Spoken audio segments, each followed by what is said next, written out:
All right, Mike Dorosti here getting his opportunity to win back the coveted Battle Arts Professional Wrestling Heavyweight Championship. I am unfortunately joined at this time by my Zio's minion, the guy who does all his runs, his errands, cuts his grass, some guy named Anthony Carelli. Hey, how you doing? I was doing, you know what, I think I might actually be doing better when Ice was sitting here. I don't know how I got downgraded from him. I don't know, I think you had to go to the bathroom or something.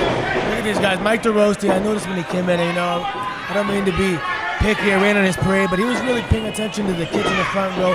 This is an opportunity to become a 3-time heavyweight champion. You got to be focused on your opponent. Well, and I think that's been one of Dorosti's problems over the last couple years, is he seems to really bask in the accolades of the fans when really he should be focusing on success in the ring at this point. That's how he ended up being upset by James Runyan here. Whoa, these guys are getting heated in here. Very nice. Boy, great exchange of wrestling here between the two men. It looks like it's going to break down to a street fight. Boy, I'll tell you what, a lot of times in professional wrestling these days, heavyweight championships are not between two true heavyweights. And here with Runyan and Dorosti, definitely two men have spent their time in the gym and are true heavyweight competitors. Yep. James Runyan cross-trains in the sport of judo. He's excelling up to green belt. I know Mike Dorosti was doing some boxing, so they're really working on their athleticism, just being athletes as well as professional wrestlers. Yeah, Runyan a judokai and Mike Dorosti a world-class competitor in Super Mario Brothers, I think.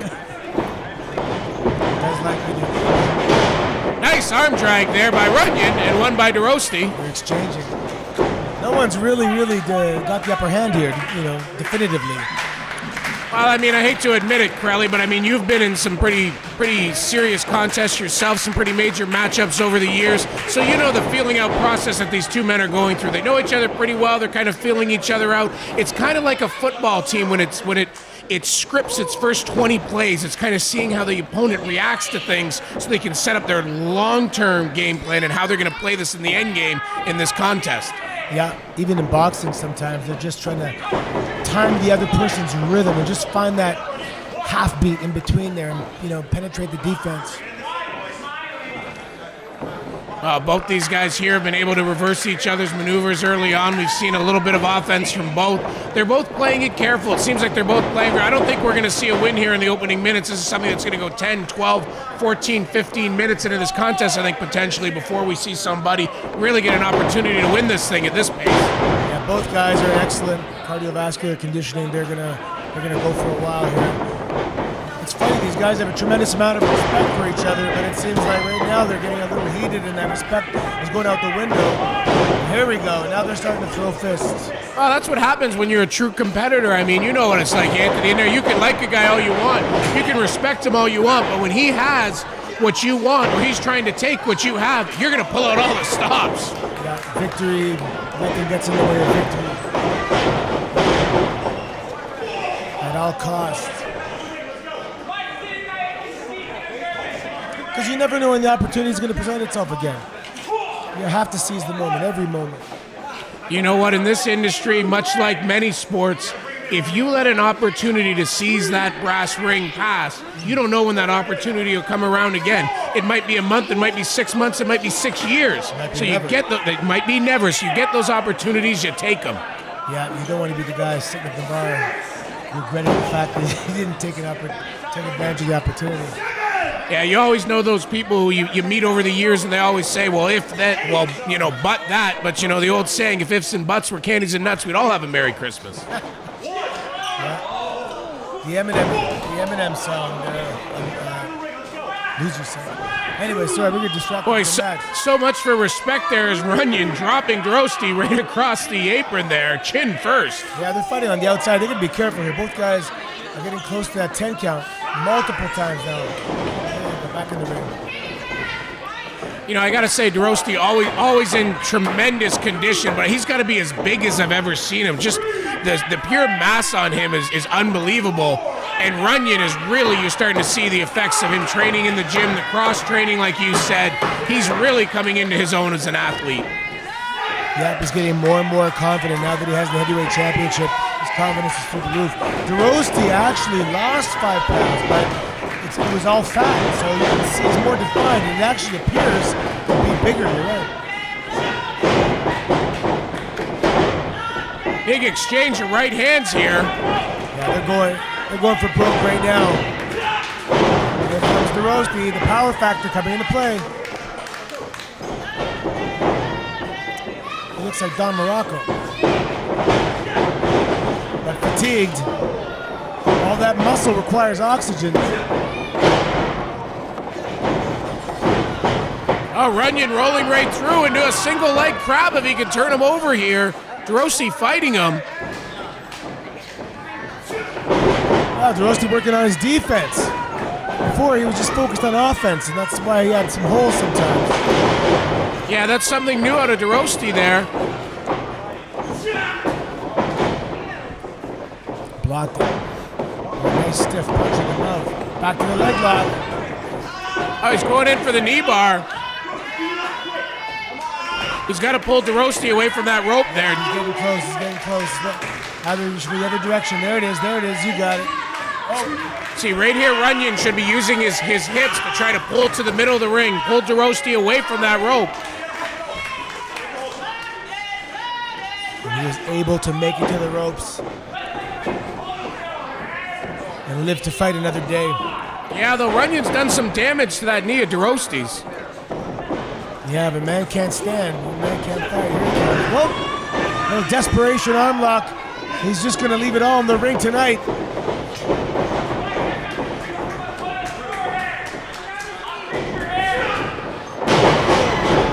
Nice suplex, float over by Dorosti. He's going to pick him right up again, maybe. Runyan able to block, and Dorosti there going right into the crossface. Yeah, it looked like he was doing a Fujiwara. They went to the crossface. Again, I'm impressed with his defense. I'm not going to lie. Boy, I have to say that, the smoothness that Dorosti was able to move through that exchange and maneuvers is something that I haven't seen from him before. He certainly seems to be taking this championship match seriously and has obviously spent some time training in the ring. Yeah, he first started off, it happens. When you have a particular attribute that's really strong, you'll often rely on it. So he was using his strength in the beginning and not developing his technique, but recently he's been working on technique and it's been good. Oh, looking at a trip there. Yeah, I think Dorosti maybe was going for a spear attempt.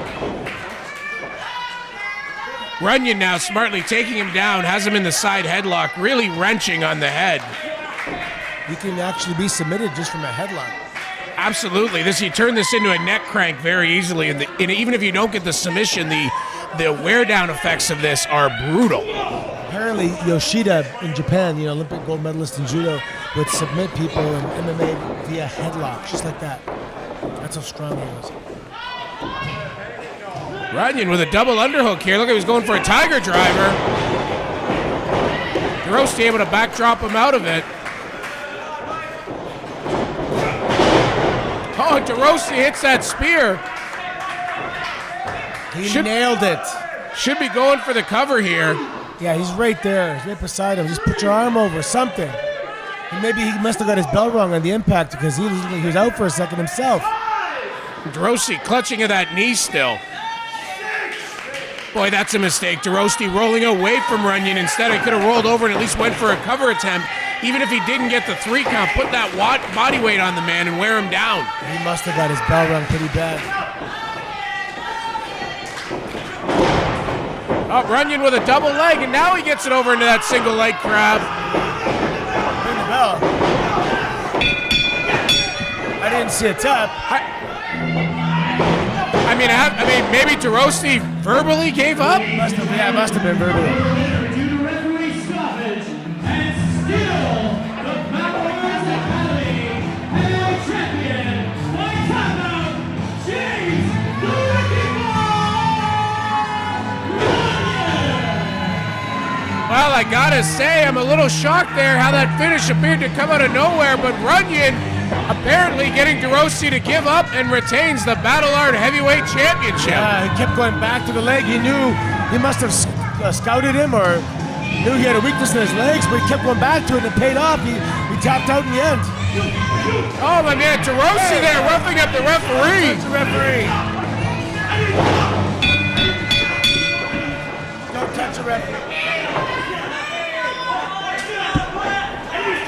Anthony Carelli here getting up from the table as Mike Dorosti really getting in the referee's face.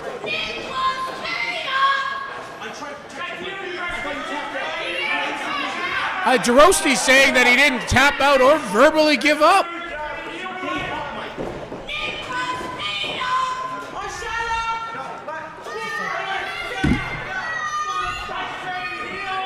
The referee saying that I thought you tapped out. I'm not sure that Dorosti ever did actually tap out. I thought maybe verbally he had submitted.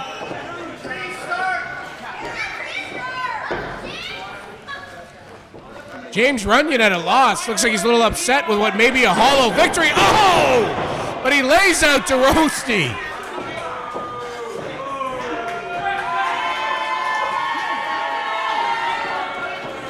Sorry, I'm back there. I told Dorosti, you do not touch an official. Wow, this is the call. Now what the heck just happened here? It looks like maybe Runyan and the referee are in cahoots here together. Mike, I'm going to ask you to wipe a little blood out of your ear because I want you to hear this. Because I am waiting for too damn long to say this. Mike, if I am honest with myself, I am jealous of you. I am jealous that you are the person here that's expected to succeed. I am jealous that they see you as a star and they see me as a wreck. But if you're honest with yourself, you know you are not as good as James Runyan.